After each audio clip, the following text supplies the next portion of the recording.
제가 말씀 봉독해 드릴게요. 다시 한번 사무엘상 8장 1절에서 5절입니다. 사무엘이 늙음에 그의 아들들을 이스라엘 사서로 삼으니 장자의 이름은 요엘이요 차자의 이름은 아비아라.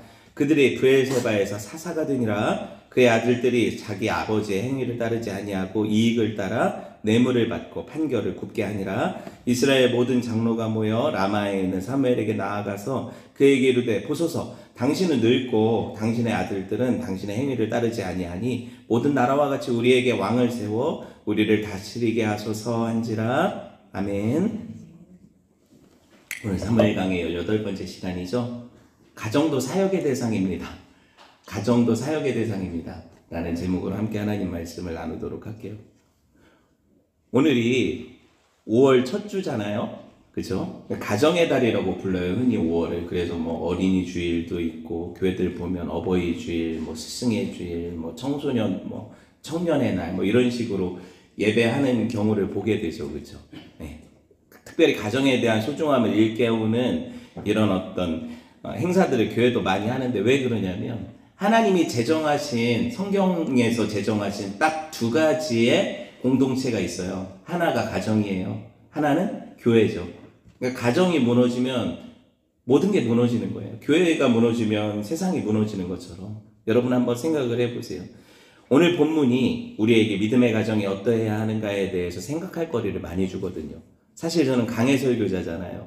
본문이 이렇게 제 의도대로 본문을 맞추는 게 아니라 본문이 오늘 우리한테 주어지면 그 본문이 어떤 말씀을 하시는가를 보고 전하잖아요. 그래서 사실 오늘 본문에 가정에 대한 이야기를 안 했으면 제가 오늘 이걸 억지로 가정 본문을 끌어다 설교할 생각이 전혀 없었거든요. 근데 신기하게도 맞추지도 않았는데 사무엘의 이런 가정에 대한 이야기가 오늘 본문에 또 딱 차례에 나오는 거예요. 참 신기하더라고요. 한번 생각을 해볼게요. 이게 무슨 얘기인가? 가정에 대한 이야기가 어디 있단 말인가? 있어요. 네. 아시다시피 사무엘이 사사죠. 네. 선지자였고 또 제사장의 직분도 가졌던 사람이란 말이에요. 어떻게 보면 선지자 제사장 직분이야 그렇다 하더라도 사사라는 건 한시적이었잖아요. 사사시대라는 시대 한시적이었잖아요. 사사 중에 마지막 사사하면 여러분이 흔히 누구라고 생각해요? 삼손이라고 생각하지만 사사기에 기록된. 하지만 사실 이 사무엘도 사사였다는 거고 대부분의 학자들은 다 사무엘을 마지막 사사라고 보는 거거든요. 근데 오늘 본문에 보니까 사무엘 이후에 자녀들이 있는데 아들들이 있는데 그 아들들을 뭐라고 불러요 지금? 사사라고 얘기를 하잖아요. 그런데 그들은 사사로서의 정통성이 있어요? 없어요? 정통성이 없어요. 왜? 사사가 세습직입니까? 무슨 말이냐? 당시 제사장들은요, 레위 지파로서 아들들에게로 세습되는 직분이었죠. 그렇죠? 그런데 사사는요, 삼손이 누구한테 이렇게 사사직을 물려줬어요? 아들들한테? 아니면 어떤 이렇게 세습되는 직분으로서 이렇게 하나님이 정하셨어요? 그렇지 않죠. 사사들은 세습직이 아니었단 말이에요. 그래서 오늘날에 뭐와 비슷해요? 힌트를 드리잖아요, 지금. 목회자랑 비슷하단 말이에요. 오늘날 목회자랑 비슷한 말이에요. 세습직이 아니잖아요, 목회자가. 그렇죠? 한번 생각을 해볼게요. 사사기에 나타나는 사사들은 어느 때에 하나님 부르십니까? 보통 이스라엘의 민족적인 위기를 당할 때, 적국이 침입했을 때, 압제당할 때, 그들이 부르짖으면 하나님이 어떤 지파에서 당신의 영을 부으셔서 그 사람을 사서로 뽑으시고, 그런 사사들이 많았죠? 특히 12사사를 우리가 기억을 하지만, 그런 사사들을 부르셔서 사명 주셔서 하나님의 일을 감당하게 하셨단 말이에요. 이게 사사시대란 말이에요. 그런데 본문에 보면 이렇게 사사가 뽑혀요. 오늘 본문에 보니까 사무엘이 어떤 일을 벌여요? 자기 아들들에게 사사를 시키죠. 사무엘이 자기 아들들을 불러다가 사사로 삼잖아요 지금. 그럼 세습이 되잖아요. 이해되세요 제가 하는 말이? 이게 옳아요 그런 일이에요. 그런 일이죠. 하나님이 택하시고 부르셔서 사사로 삼으셔야 되는데 사무엘이 자기 아들들이 쓸만하다 생각하고 사사로 삼는 경우가 오늘 본문에 나오잖아요. 그렇죠? 이게 실수입니까? 아닙니까? 큰 실수죠. 사실 큰 잘못이에요. 사실은 단순하게 실수라고 말하기도 어려운 게 이 시대의 정신도 사실 자기 목회자들이 자기 자녀에게 세습하는 문제가 지금 상당히 문제잖아요. 그렇기 때문에 이게 단순히 실수라고 이야기하기에는 많이 석연치 않은 부분이 있단 말이에요. 사무엘상 8장 1절에서 3절 한번 같이 봅시다. 같이 읽어볼게요. 시작. 사무엘이 늙음에 그의 아들들을 이스라엘 사사로 삼으니 장자의 이름은 요엘이요 차자의 이름은 아비야라. 그들이 브엘세바에서 사사가 되니라. 그의 아들들이 자기 아버지의 행위를 따르지 아니하고 이익을 따라 뇌물을 받고 판결을 굽게 하니라. 물론 사무엘이 마지막에 이런 자기 아들들 사사로 삼는 실수를 했다고 해서 사무엘이 어려서부터 하나님을 섬긴 것과 중간에 어떻게 이스라엘을 통치한 것과 하나님의 사명을 감당해낸 일들이 다 부정되진 않아요. 그런 건 잘한 일이잖아요. 하나님 쓰신 게 확실하고 마지막 말년의 실수 때문에 모든 사무엘의 인생이 송두리째 날아가는 건 아니란 말이에요. 그럼에도 불구하고 이게 되게 큰 문제인 게 뭐냐면 하나님께서 이 이스라엘의 제도들을 세우시고 하나님이 영적인 사람들을 부르실 때 하나님의 원리와 법칙이 있는데 이걸 무시한 거거든요. 그렇죠? 엘리가 눈이 어두워져서 말년에 문제가 되었던 것처럼 사무엘도 나중에 이런 문제를 지금 일으키고 있단 말이에요. 그 아들들은 아버지 신앙을 따르지 않죠. 아버지 행위를 따르지 않잖아요. 그래서 오늘 보면 어떻게 해요? 마치 무법자였던 엘리 아들들하고 너무 닮았죠. 엘리 아들들이 어떤 일을 했어요? 제사할 때 사람들이 재물을 가져오면 자기들이 좋은 부위는 가져가고, 그죠? 그런 식으로 강탈하던 자들이 무법자들이 엘리 아들들이었는데 사무엘 아들들이 지금 뭐 어떤 일을 벌여요? 사사로서 판결할 때 뭘 받아요? 뇌물을 받죠. 뇌물을 받고 판결을 어떻게 해요? 굽게 만들죠. 여러분 이스라엘 안에 오늘날로 치면 유전, 무죄, 무전, 유죄. 이건 세상 법이잖아요. 세상 법칙이잖아요. 그죠? 이게 이스라엘 공동체 안에 들어오게 했단 말이에요. 언약 백성이 하나님의 공의 안에서 재판하고 하나님께서 이 일을 통해서 하나님이 공평하게 다스리시는 나라가 돼야 되는데 사람들이 억울한 사람들이 생기죠. 어떤 사람들이 돈이 없으면 뇌물을 못 주니까 그것 때문에 어떻게 판결이 굽어져서 자기가 불합리한 대우를 받게 되잖아요. 이런 문제가 생기게 한 게 뭐예요? 사실 그들이 스스로가 사사로서의 책임을 방기한 거잖아요. 유기한 거잖아요. 그렇죠? 잘못된 거란 말이에요. 여러분 사무엘이 보고 배운 게 어쩌면 그래서일지 몰라. 왜냐면 사무엘이 어려서 어디서 컸어요? 엘리에게로 입양이 돼서 아주 어릴 때부터 그 성소에서 자랐잖아요. 실로에서. 그리고 엘리 자녀들은 좀 컸단 말이에요. 엘리가 자녀들을 어떻게 키우는지 그 키우는 방식이 누구한테도 적용됐겠어요? 당연히. 사무엘에게도 적용이 됐겠죠. 엘리가 그 아들들을 어떻게 키웠어요? 오냐 키웠잖아요. 방치하면서 키웠잖아요. 어떻게 되든 그냥 니네 마음에 원하는 대로 해 하면서 이렇게 그냥 어떻게 보면 아버지로서 또 영적인 지도자로서 자기 책임을 방기했잖아요.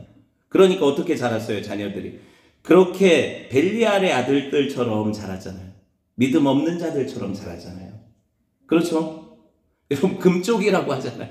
다들 금쪽이들이 돼가지고 자기 인생도 망치고 그렇게 키워낸 아버지 인생도 마지막 결국에 말로가 좋아요? 엘리가? 말로가 좋지 않았죠. 여러분 그걸 봤잖아요. 사무엘도 그런 환경에서 자랐단 말이에요. 어쩌면 부모가 물론 서원한 것도 귀하고 하나님께 바쳐진 것도 귀한데 부모가 부모로서의 역할을 사무엘한테 할 수가 없는 그런 지리적 여건이 있잖아요. 계속 같이 있지를 않으니까 엄마가 아무리 신앙이 좋고 한나가 아빠가 아무리 대단한 엘가나라는 믿음의 사람이라 하더라도 사무엘에게 있어서 자라나는데 실제적인 영향을 미친 건 누구겠어요? 당연히 엘리와 그 가정이겠죠. 표본 모델이 그 가정이란 말이에요. 그러면은 그걸 보고 자란 사무엘은 자연스럽게 어떤 게 부모의 역할인지를 보겠죠. 엘리가 하는 게 아버지로서의 역할이구나 이렇게 생각했을 거예요. 나중에 하나님께서 그 가정을 저주하시는 것을 보고 그 사무엘이 깨달았겠지만 여러분 그렇게 자라나고 그렇게 보고 배운 게 그러면 어때요?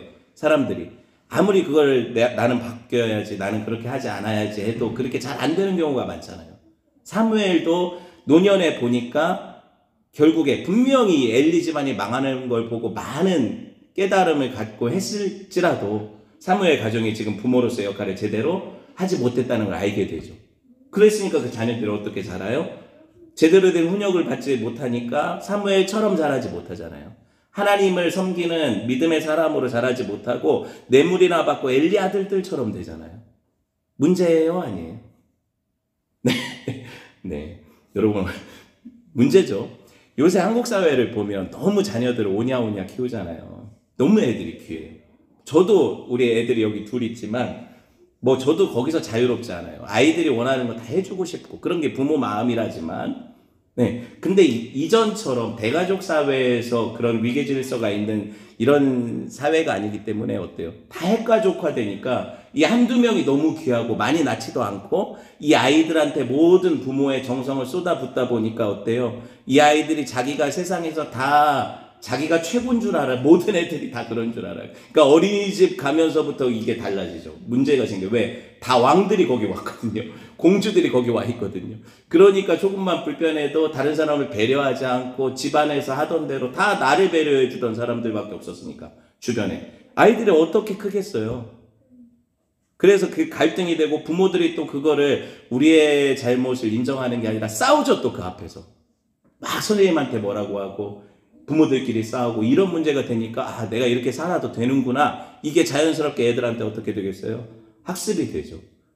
이미 수십 년 전부터 그랬어요. 너무 애들이 핵가족화되면서 귀에서 헬리콥터맘이라는 게 처음에 생긴 이 용어가 생기기 아주 예전 얘기거든요. 엄마들이 애 주변을 헬리콥터처럼 돌면서 계속 과잉보호를 해요. 모든 학교 일, 뭐 애들 일 다 쫓아다니면서. 근데 지금 더하죠, 사실. 훨씬 더해준 모든 것이 아이들한테 집중되다 보니까 아이들이 사실은 얘네들이 거의 신격화되는 거예요. 딩크족이라고 아세요? 딩크족 요새 용어가 있잖아요. 아이 안 낳고 그냥 부부끼리 사는 뭐 이런 뭐 연인으로 사는 이런 사람들도 있고 그 사람들은 빼더라도 오죽하면은요 부부가 결혼을 해서 아이를 낳는 게 이게 자연스러운 일인데 괜찮아요. 애들은 원래 떠드는 거예요. 자연스러운 일인데 어떻게 생각해요? 아이들을 낳는 것이 너무 부담스럽게 여겨지잖아요. 요새는. 그래서 젊은 사람들이 결혼하고 아이를 안 가지려고 하죠. 왜? 자기 생활도 문제고 또 한 가지는 뭐라고 생각을 해요? 이 아이들을 키우려면 남 보란 듯이 키워야 되는데 내가 이걸 해줄 형편이 안 되니까 아이를 낳는 게 이게 부모로서 못할 짓이다 이런 인식을 갖고 있어요. 근데 심지어 크리스찬들도 이런 생각을 갖고 있단 말이에요. 그러니까 이슬람 국가들은 뭐예요? 애들을 잘랐죠. 계속 그들이 그렇게 자연스럽게 전도가 되는 거예요. 그 부모 밑에서. 그렇죠? 근데 기독교는 어때요? 생육하고 번성하라 하신 명령을 전혀 지키지 않죠. 뭐 때문에 안 지키는 거예요? 생활의 형편 때문에 내 어떤 그 가치관, 아이를 남보란 듯이 키우고 싶은데 그게 안 될 때 상대적으로 박탈감 때문에 아이를 그렇게는 안 키우겠다. 이런 식의 사고방식. 세상 정신이지 이게 기독교 정신이에요? 정신없는 얘기죠. 우리가 OECD에 들었다, 뭐 선진국이다 하는데, 근데 우리나라만큼 출산율이 낮은 OECD 국가가 없어요. 출산율 최저 1위가 우리나라잖아요. 왜 선진국들이 우리만큼 애들을 못 키워요? 그런데 걔네들은 낳잖아요. 우리는 왜 이게 이렇게 부담스러울까요? 비교의식 때문에 그렇잖아요. 상대적으로 이렇게 키워야 된다, 저렇게 키워야 된다. 그게 성경적이냐고요. 한번 생각을 해보세요. 형편이야 다 상대적이죠. 그럼 제가 만수르보다 부자가 될 수 있겠어요? 다시 태어나도 안 될 거예요. 그럼 이렇게 한 교회만 봐도 가정들이 다 형편이 다르단 말이에요. 누구한테 맞추겠어요? 어느 형편이 되면 아이를 키우겠어요? 안 돼요, 그런 거. 그런 방식으로 생각하면 안 된단 말이에요. 여러분, 죄로 인해 오염되고 타락한 비정상적인 생각이죠. 그게 하나님을 믿는 부모로서의 어떤 역할을 생각하면 그렇게 생각할 수가 없거든요. 뭔가 지금 잘못된 거예요. 거기서 한 발 더 나가서 이 자녀들이 어떻게 해요? 믿음으로 살도록 양육하고 이 자녀들을 통해서 어떻게 문화명령이 있죠. 하나님께서 생육하고 번성하라. 이게 복음으로 바꾸면 뭐예요? 땅을 정복하라, 땅을 다스리라 하는 건 예수 그리스도의 복음으로 이 자녀들을 통해서 복음이 증거되도록 하라는 얘기거든요. 제사장 나라를 만들라는 얘기거든요. 그런데 이 일을 기독교가 스스로 포기하고 있잖아요. 믿는 자들이 스스로 포기하고 있잖아요.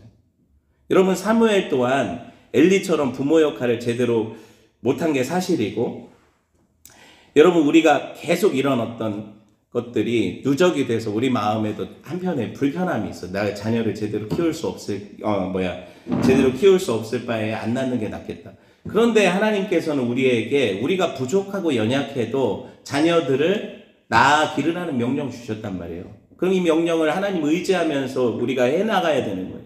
그리고 그 아이들을 누가 키운다고 생각해요? 사실 믿는 사람들은 하나님이 키우신다고 믿는 거예요. 왜? 하나님 주신 선물이고 맡겨주신 영혼이지 내 것도 아니거든요. 그러니까 애들 데리고 생활 비관해서 자살하는 사람들은 너무 안타깝기는 하지만 잘못된 생각이잖아요. 그 자녀들은 자기 것이 아니거든요. 한번 생각해 보세요. 여러분, 이 사사라는 이 용어 자체가 어디서 왔어요? 우리나라의 옛날 성경에 보면 판관기라고 되어 있어요. 그러니까 재판하다라는 뜻이거든요. 쇼페팀이라는 사사라는 이름이 재판하다, 다스리다 이런 뜻이 되어 있어요.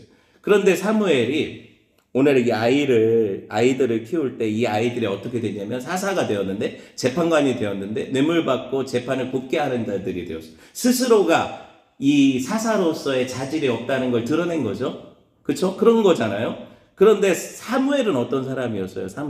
전 사무엘을 좀 변호해 주고 싶어요.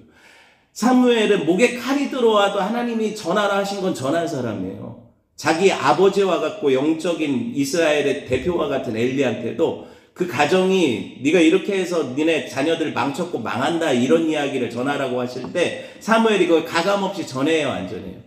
이랬던 사람이에요, 사무엘이. 사무엘은 사사 자격이 있죠. 근데 그 자녀들은 어때요? 돈 주면 판결이 바뀌어요. 돈 없으면 네가 죄인이에요. 자식 농사가 마음대로 되면 얼마나 좋겠어요. 여기 부모님들, 저도 젊지만 부모니까 자식 농사가 마음대로 되면 얼마나 좋겠어요. 근데 신앙생활에서 가장 수고는 자식이 부모의 발자취를 따라 내가 원하는 대로 잘하지 않는다는 거예요. 그게 너무 어렵죠. 이 사무엘이라는 사람이 어떤 사람이냐고, 얼마나 하나님 앞에서 거룩하고 바른 사람이냐고. 근데 자녀들이 왜 이렇게 잘하냐고요. 아이러니하지 않아요? 엄청나게 아이러니하지 않아요? 왜 우리나라에도 교계에 보면 유명한 목사님들 자녀들 교육이 안 돼서 교회를 무너뜨리는 일에 앞장서는 분들이 나오고 그 자녀들 가운데 당신의 부모의 그 사역을 다 부정하고, 그쵸? 그런 일들이 되게 안타깝게 벌어지잖아요. 한국 교회 안에서도. 정반대로.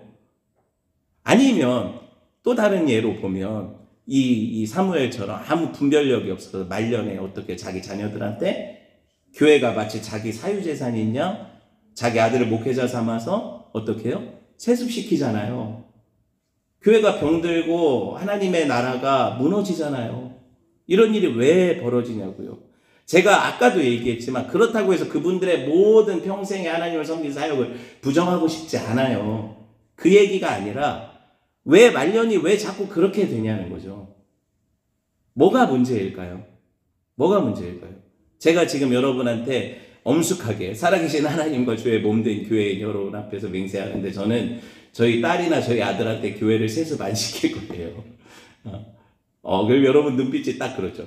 그럼 이만한 교회 줘서 뭐해? 그러니까 저렇게 얘기를 하지. 목사님이 혹시 교회가 크고, 성도들이 많고, 뭐 재정이 넉넉한 이런 교회에서 막 중형, 대형 이런 교회를 했으면 이렇게 얘기할 수 있을까요? 이렇게 이 눈빛들이 그러셔요, 지금. 그런데 여러분, 그게 뭐가 그렇게 중요해요? 한번 생각해 보세요. 한번 생각해 보세요.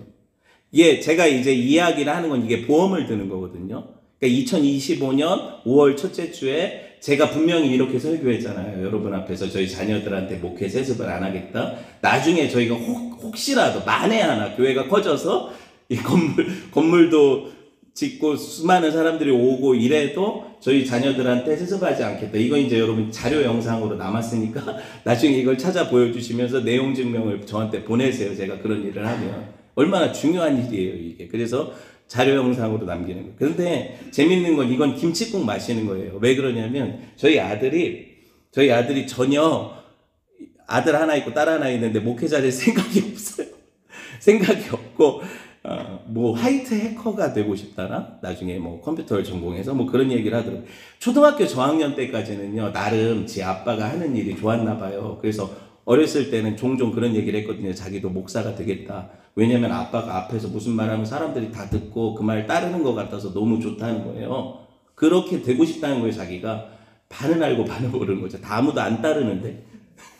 어찌되었든 그랬는데 이제 좀 머리가 크고 애가 자라더니 전혀 그런 얘기가 없고, 그 영향은 우리 아내겠죠. 절대로 너는 목사가 되면 안 돼. 너희 아빠처럼 목사가 되면 안 돼. 이런 어떤 세뇌를 받았을 테니까 이제 커서는 우리 아이가 그런 얘기를 전혀 안 하고, 저희 딸도 뭐 당연히 뭐 그런 얘기를 안 하는데, 어찌됐든 그럼에도 불구하고 제가 제일 안타까운 게 뭐냐면, 항상 그 화장실 갈 때 올 때 마음 다르다고, 이게 이럴 때는 이런데 나중에는 또 모르거든요, 사람 마음이. 늘 조심해야 돼요. 특히 목회자들은 돌다리도 두드려보고 건너야 돼요.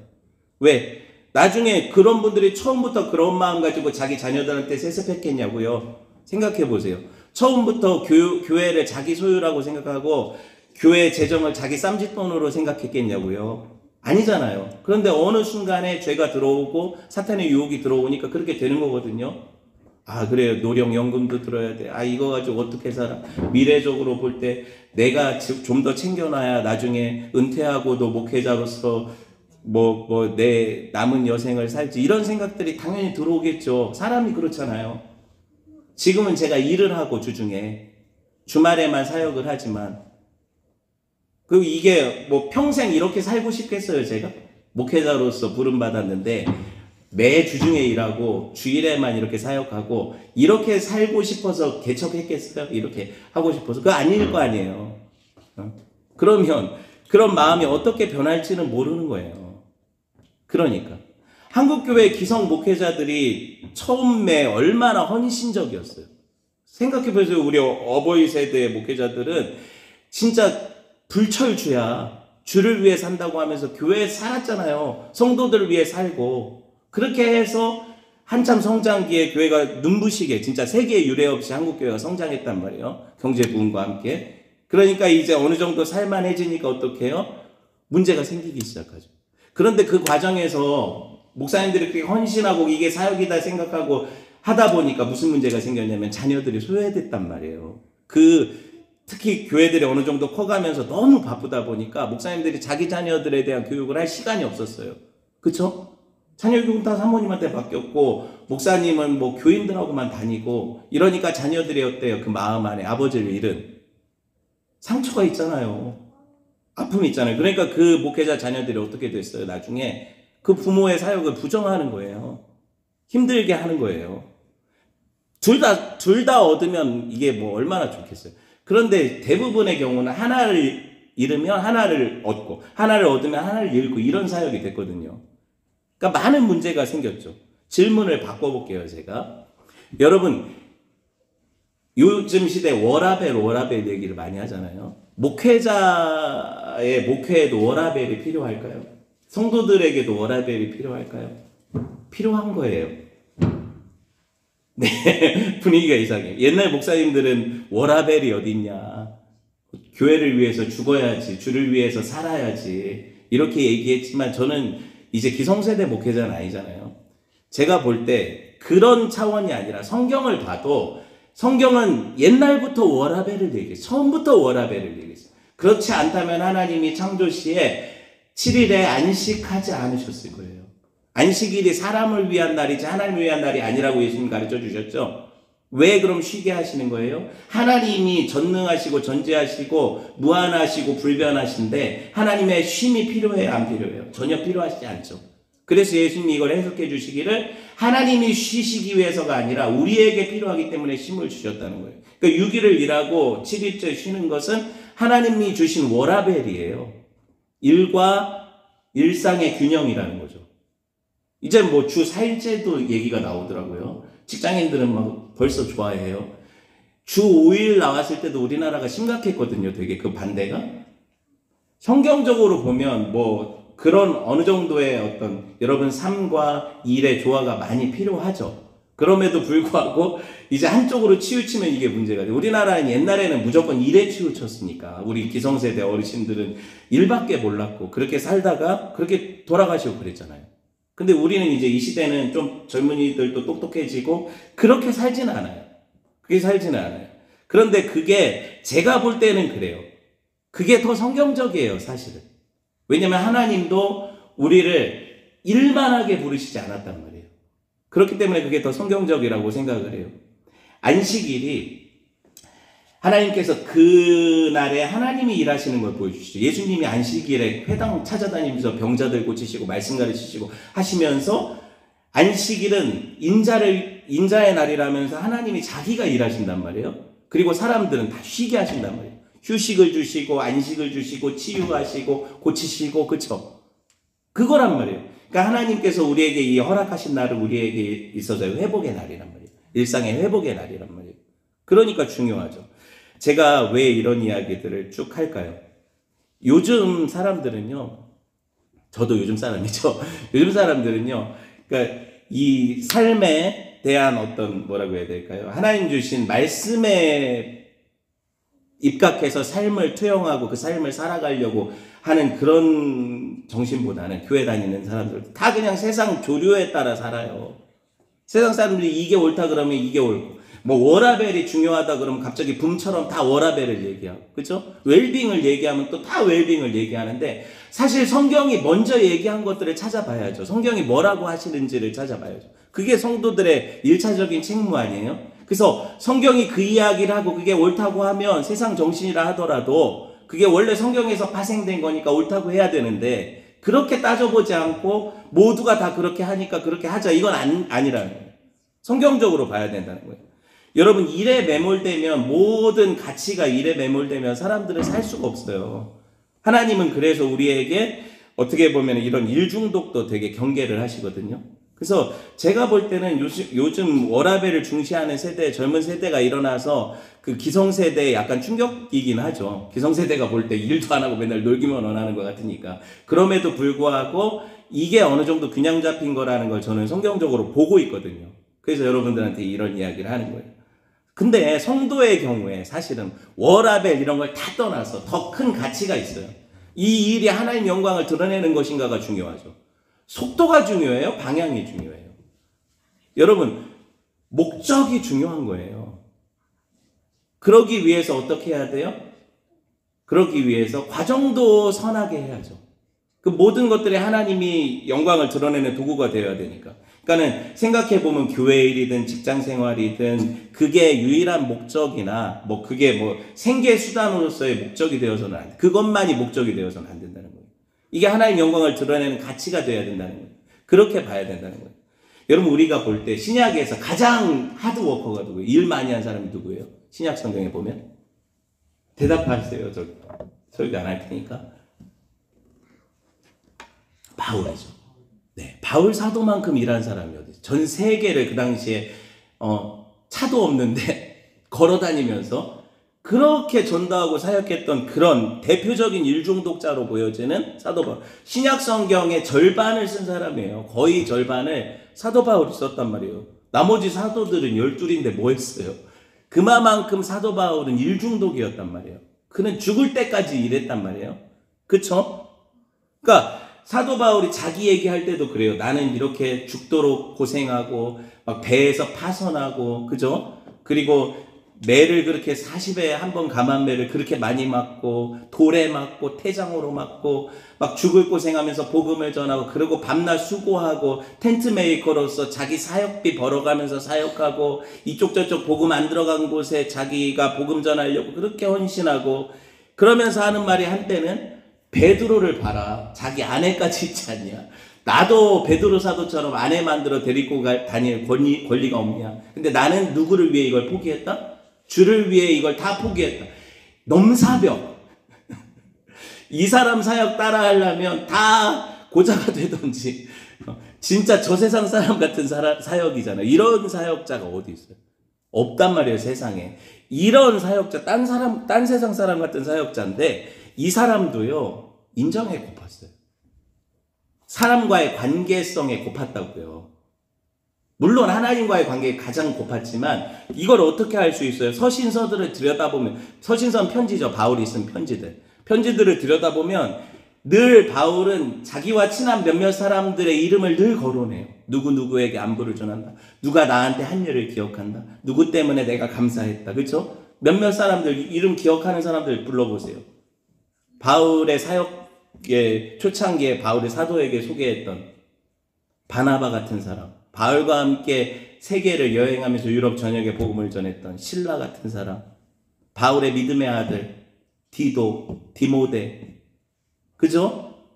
바울의 사역에 있어서 두아디아에서 모든 사역비를 대고 장소를 제공했던 자주장색, 누디아 같은 사람들, 뭐 바울에게 있어서 영적인 진짜 동역자 같은 아볼로와 브리스길라와 아굴라. 바울은요, 이 개인적인 친목도 많이 했단 말이에요. 그리고 그들을 그리워하는 편지가 오네시모, 감옥에서만 오네시모를 용서해라 이러고, 기억나요? 신약에 보면 바울은요, 그냥 사역만 하고 산 사람이 아니에요. 그리고 바울의 사역제가 그렇게 넓어서 그렇지, 바울이 만난 사람은 한정적이었어요. 항상 몇몇 사람과, 예수님처럼 몇몇 사람과 깊은 교제를 나누면서 에베소에서 3년 사역하고 그 안에서 몇몇 사람들과 교제하면서 교통하면서 복음 전했단 말이에요. 관계성의 사람이란 말이에요, 바울이. 그래서 바울이 감옥에 나중에 노년에 디모데, 믿음의 아들에게 편지하면서 뭐래요? 디모데한테. 어떤 편지에서는 바울이 젊을 때 술 취하지 말라, 그것은 방탕한 것이니 성령 충만 받아라 막 이렇게 하다가 디모데한테는 야, 너 밥만 먹지 말고 네 위장병 때문에라도 뭐 먹어라? 포도주도 좀 먹어라. 바울의 인간적인 면모가 보이잖아요. 예전에 바울과 바나바가 그렇게 친한 사이였는데 갈라지게 된 계기가 있어요. 사역을 하다가 같이 복음 전하다가 누구 때문에? 마가라는 요한 때문에 갈라졌죠. 마가 복음 쓴 그 마가 요한이에요. 요한 때문에 사역이 갈라졌단 말이에요. 그런데 처음에는 그 요한을 데리고 갈 거면 나는 같이 안 간다 이랬거든요. 바울이 화가 나서 요한 때문에. 그랬는데 노년에 감옥에 쓴 편지에는 누구 데리고 오라고 해요? 마가 요한 데리고 오라고. 그가 내 사역에 유익하다고. 관계를 엄청 중시한 사람이에요. 그리고 깨어진 관계에 대한 회복에 대한 목마름이 있는 사람. 아시겠어요? 야, 다 나를 떠나고 내가 로마 감옥에 있을 때 대만은 세상을 사랑해서 떠나갔다. 누구랑 나랑 그때 동역했는데 그 사람들 다 어디 있냐 이러면서 너 올 때 외투 하나 가지고 오고 성경은 양피지에 쓴 거 가져와라, 가죽에 쓴 거 가져와라 이러잖아요. 그만큼 이 관계성에 목말랐던 사람이 바울이에요. 제가 왜 이런 이야기를 할까요? 바울이 했던 디모데 썼던 편지 중에 이런 유명한 말이 있거든요. 디모데전서 5장 8절 봅시다. 시작. 누구든지 자기 친족, 특히 자기 가족을 돌보지 않으면 믿음을 배반한 자요, 불신자보다 더 악한 자냐. 제 생각에 이런 편지는 베드로가 써야 돼요. 아내도 있고 가족도 있으니까. 바울은 일단 자기 피부치 가족이 없어요. 그런데 뭐라고요? 이 가족을 안 돌보는 자는 불신자보다 더 악하다. 이렇게 얘기하거든요. 실제로 그래서 바울이 자기 믿음의 아들들을 그렇게 돌보잖아요. 믿음의 가족도 가족이니까 그렇게 돌보잖아요. 여러분, 이렇게 사역만 하고 평생 일중독자로 보였던 이 바울이 이런 말 하는 것 자체가 신기하지 않아요? 제가 왜 이런 이야기를 하겠어요? 여러분, 사무엘이 올바로 된 가정의 모습과 아버지 역할에 대해서 보고 자랐다면 하는 아쉬움이 제가 있어요. 사무엘 그거 못 보고 자라서 자녀들을 교육할 때 그게 실패한 게 맞거든요. 그리고 사무엘은 어떻게 살았을까요? 주를 위해 헌신했겠죠. 당연히 바울 못지않게. 그런 사람이잖아요. 어려서부터 들여진 사람.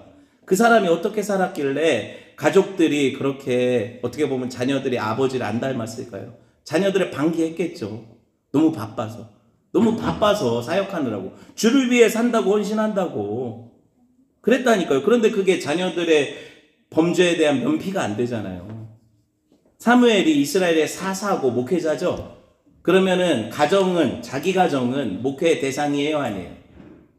자기 가정도 당연히 목회의 대상이죠. 이스라엘 언약 백성인데. 그럼 자기 가정으로부터 시작해야죠, 목회를. 안 그래요? 사무엘상 7장 15절에서 16절 한번 볼까요? 같이 볼게요. 시작. 사무엘이 사는 날 동안에 이스라엘을 다스렸을 때 해마다 베델과 길갈과 미스바로 순회하며 그 모든 곳에서 이스라엘을 다스렸고 라모로 돌아왔으니 이는 거기에 자기 집이 있음이니라. 거기서도 이스라엘을 다스렸으며 또 거기에 여호와를 위하여 제단을 쌓았다. 사무엘이요, 얼마나 바빴는지 보여요? 해마다 이스라엘 전역을 순례하죠. 거기서 복음 전하라고 집에 올 시간이 없어요. 집회 다니느라고. 눈코 뜰 새 없이 주를 위해 사역하느라 자녀들이 커가는 걸 못 봤어요. 놀아줄 시간도 없어요. 이야기조차 한번 고민, 얘네들 청소년기에 아버지가 필요한데 고민을 이야기해야 되는데 한번 아버지랑 대화할 틈이 없어요. 맞죠? 이렇게 바쁘게 살았는데 집에 왔어요. 라마가 사무엘의 집이거든요. 집에 와서도 또 뭐 하고 있어요? 17절, 라마로 돌아왔으니 거기 자기 집이 있습니다. 거기서도 집에 와서는 집에 집중할 줄 알았더니 거기서도 뭐 하고 있어요? 여전히 사사 노릇을 하고 선지자 노릇을 하고 이스라엘을 교회 사역만 하잖아요. 계속 교회 사역만 하잖아요. 그래요, 안 그래요? 제가 그냥 하는 소리가 아니라 사무엘이 자녀들을 방치하고 사역만 하잖아요. 그쵸? 사무엘이 이제 라마에 있는데 베델, 길갈, 미스바 이렇게 순회하고 나면 당연히 여호와의 성소가 있던 실로도 갔을 테고 언제 집에 와서도 또 뭐예요? 거기서 여호와를 위해 또 제단도 쌓았대. 제사장 역할도 했다는 거예요. 제사가 이게 얼마나 오죽 바빠요? 제사 그 소 잡고 양 잡아서 하나님께 드리는 게 오죽 바쁘냐고. 이스라엘 사람들이 양, 소 가지고 오면 그 일을 해야 되잖아요. 이거 교회 사역하느라고 자녀들 돌볼 시간이 전혀 없는 거예요. 심지어 자녀들이 장성에서는 사사직을 물려받잖아요. 그거 하면 안 되는데 물려주잖아요. 물려줬는데 이미 노년이 됐어요. 사무엘은. 그죠? 이미 노년이 됐는데 어렸을 때 자녀랑 교류가 없는 부모가 나중에 내가 늦게 후회해서 자녀들하고 대화 좀 해봐야지. 이미 자녀들은 장성해서 자기 역할을 하고 있고 자기 자리에서 이 사사가 됐단 말이에요. 아버지 말 들을까요? 안 들을까요? 안 듣죠. 언제 한번 아버지랑 대화해 본 적도 없는데 안 듣죠. 머리가 커서 이미 듣지 않을 만큼 장성했는데 사무엘이 어떻게 영향력을 끼칠 수가 있겠어요. 자, 더군다나 그들이 사사가 된 곳은 어디냐면 사무엘상 8장 2절 봅시다. 같이 볼게요. 시작. 장자의 이름은 요엘이요 사자의 이름은 아비아라. 그들이 브엘세바에서 사사가 되니라. 여러분, 단에서부터 이스라엘 영토를 가리키는 말이 단에서부터 브엘세바까지. 최북단은 단, 최남단은 브엘세바. 백두에서 할라까지. 아시겠죠? 그러면 라마는 어디 있었을까요? 그리고 주로 사무엘이 사역하던 베델, 길갈 아까 나왔던 그런데 미스바 이런 데는 어디 있었을까? 다 북쪽에 붙어 있어요. 아들들이 사사로 사역한 곳은 저기 남쪽, 제주도 마라도 뭐 이런 데 사역해요. 영향력이 미쳐요, 안 미쳐요? 네, 얼굴 볼 시간도 없어요. 그러니까 자녀들이 커나가는 동안에도 아버지로서 한 번도 역할을 할 수 없었고 자라서 자기 밥벌이를 하고 자기 일을 해도 아버지로서 조언 한 번 할 수가 없어. 너무 멀어져서 노구를 이끌고 가기가 쉽지 않잖아요. 교통수단이 발달된 때도 아니고. 자녀들이 기다려줄 것 같죠. 우리 윤수리가 이만하니까 언제 자라 이렇게 생각하지만 금방 커요. 저희 딸이 지금 대학생이지만 얘가 지금도 제가 카톡에 언제 컸어라고 카톡에 프로필에 해놨거든요. 어느 날 보니까 얘가 대학에 가 있어요. 제가 여기 제 사역의 증인들이 여기 있지만 20여 년 전에 만났던 우리 교회 식구들, 제가 그때는 정말 철없고 멋모를 때 전도사 부목사 때는 진짜 주를 위해 산다 이런 걸 우리 아내한테도 미안한데 교회 사역만 했어요. 아무것도 모르고 애들 잘하는 줄도 모르고 애들 케어하는데 힘든 것도 모르고 저는 이제 애들이 울면 새벽 예배 가야 되는데 딴 방에서 자라. 이게 아빠였어요. 제가 새벽 예배 가야 되는데 애가 울어서 잠을 못 자니까 이런 말을 아내한테 상처가 되게 하고 그랬단 말이에요. 그것뿐만 아니라 돌볼 시간도 별로 없었죠. 그래서 우리 사실 중고등부 제가 가르쳤던 친구들 여기도 있지만 그때 이 친구들은 많은 혜택을 받겠죠. 저랑 자주 받겠고. 그런데 저희 자녀들은 제가 시온이가 어려서는 제 얼굴을 자주 못 봐서 자꾸 저만 보면 울었어요. 누군지.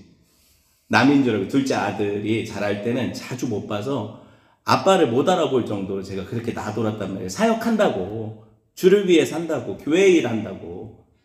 예. 그러다가 하나님이 왜 은혜인지 교회 개척을 하게 하셨잖아요. 이 개척을 제가 마음먹고 의도해서 한 게 아니라 하나님 시키신 거예요. 개척을 하게 됐잖아요. 그런데 개척을 하고 나서는 교회가 안 크잖아요. 지금 10년째 뭐 비슷한 것 같은데 안 크잖아요. 이게 저한테 얼마나 큰 은혜였는지. 왜냐면은 교회 사역이 안 바쁘잖아요. 막 그렇게 신방 다녀도 우리 몇 가정이나 돼요. 1년 12달 제가 순회 사역하겠어요? 아니면 우리가 주중에 매일 예배가 있고 새벽 예배가 있고 해서 제가 매일 여기 와서 교회를 돌보겠어요? 그게 아니잖아요. 제가 시골에 내려가서 주중에 일을 하고 집에 돌아오면 자녀들이 있고 아직 어린 자녀들이 있고 그 자녀들이랑 시간을 애들 학원도 안 보냈어요. 저희는. 그래서 중학교 때까지 애들 학원 안 보냈잖아요. 그러니까 집에서 같이 아빠랑 노는 거예요. 같이 원피스도 보고 같이 게임도 하고 같이 돌아다니다가 애들 내복 입혀서 그 역전 앞에서 떡볶이 사 먹이고 있으면 엄마가 보고도 창피해서 그냥 가버리고 모르는 척하고 막 왜 그렇게 애들 그렇게 방치하면서 키우냐. 저는 그게 좋았거든요. 애들하고 같이 할 수 있는 시간이 좋아서 우리 애들이 그러고 자랐단 말이에요. 시골에서 개 끌고 다니면서 막 같이 킥보드 타고 다니면서 막 그러고 다니면서 동네 사람들이 저 집안은 맨날 저러고 다니나 이렇게 볼 정도로. 그러다가 이제 무주로 가서는 여기 왔다 갔다 하는 무주로 가서는 이제 아이들 학교가 바로 옆에 있었어요. 집하고 지금도 옆에 있지만 애들 중고등학교가 바로 옆에 있어가지고 담 넘어오면 집이에요. 그러니까 애들이 집 가까운 집은 아이들 아지트가 되거든요. 친구들이 다 데리고 오면 제가 막 해 먹였어요. 애들이 3년 4년 계속. 집에 제가 주로 주중에 막 일을 풀타임으로 하지 않고 파트타임으로 하다 보니까 주중에 제가 있는 시간, 남은 시간이 많으니까 아이들하고 보낼 시간이 많았단 말이에요. 그렇게 사역하고 일하고 하다 보니까 여러분 가정사역이라는 게 애들 앉혀놓고 제자훈련하고 성경 공부하는 게 아니더라고요. 아이들하고 같이 먹고 놀고 그렇게 지내다 보면 아이들이 어느새 이제 아버지 말도 경청을 하게 되고 통하는 게 있단 말이에요. 그래서 너무 제가 그 기성세대 우리 부모 세대 목사님들이 불쌍한 게 주를 위해 살았는데 자녀를 잃었어요. 그런 분들이 많아요. 너무 안타깝고 저는 여건상 교회가 이렇게 성장하고 부흥하지 않아서 감사한 이유는 자녀들하고 시간을 많이 가질 수 있어서 너무 감사하고 아내와 시간을 많이 가질 수 있어서 감사했던 거고 그럼 앞으로 그럼 계속 그렇게 살고 싶냐. 애들 다 커서 이제 나갔으니까 부흥했으면 좋겠어요. 교회도 이제 좀 커갔으면 좋겠어요. 저도 교회 일이 있었으면 좋겠어요. 저 맨날 다른 일 하고 싶지 않단 말이에요. 교회가 좀 성장해서 교회에 집중해서 제가 일하고 싶은데 그 여건은 하나님 열어주셔야지. 뭐 어떡하겠어요. 잘 안 되는 걸. 제가 능력이 없고 그러니까 그런 거겠죠. 그래서 저는 감사한 게 혜인이가 대학 가고도 꼬박 오잖아요. 교회를 여기를. 딴 교회 간다고 안 하고 여기 와가지고 예배 드리는 것도 감사하고 오히려 고3 때보다 훨씬 예배 태도도 좋고 말씀도 열심히 듣고 찬양도 잘. 우리 시온이 같은 경우에는 뭐 회의가 많은 시기거든요. 여러 가지로. 그런데 아직 하나님을 부정하지 않아요. 감사하죠. 아직 믿음을 부정하지 않아요. 그래서 감사하더라고요. 막 엄청 요구하지 않아요. 제가 우리 성도님들한테 감사한 거는 우리 자녀들이 목회자 자녀라고 차별 대우하지 않아서 감사해요. 목사님 아들은 이래야 돼 저래야 돼 하는 기준으로 우리 아이들을 재단하지 않아 주셔서 감사해요. 그냥 우리 하람이나 우리 예본이나 우리 혜인이나 시온이나 똑같잖아요. 이 아이들이 목회자가 아니잖아요. 부모의 욕을 먹이든 안 먹이든 아이들은 아이들이에요. 여러분 자녀들은 여러분 욕 안 먹여요? 우리 아이들도 제 욕 먹일 수 있는 거예요. 그쵸? 그러니까 아이들 편안하게 자랄 수 있는 환경 주셔서 감사하다는 거예요. 애들한테 그런 목회자로서의 욕을 안 하셔서 너무 감사하고 그래서 저희 교회는 행복해요. 사실 가족 같아요. 왜냐면 부족하죠. 우리 애들이 뭐 교회 와서 게임도 하고 그치만 그럼에도 불구하고 그게 은혜잖아요. 그게 가족이잖아요. 저는 이제 마지막 말씀을 정리하면서 사역도 좋고 주를 위해 사는 것도 좋은데 가정 잃어버리면 하나님 그걸 기뻐하실까요? 예수님이라면 어떻게 하실까 생각해 보세요. 예수님의 사역 말미를 보면 알죠. 예수님 사역의 말미에 가정을 잃었습니까? 초반에 예수님이 사역하실 때는 가족들이 미쳤다고 했어요. 와가지고 부모랑 그 형제들이. 그런데 나중에 어떻게 해요? 초대교회 기둥 같은 사도들이 예수님 형제들이에요. 야고보, 유다. 어머니를 나중에 자기 믿음의 제자 요한한테 맡기면서 교행을 다 하시고 돌아가시죠, 예수님이. 그럼 어떻게 해요?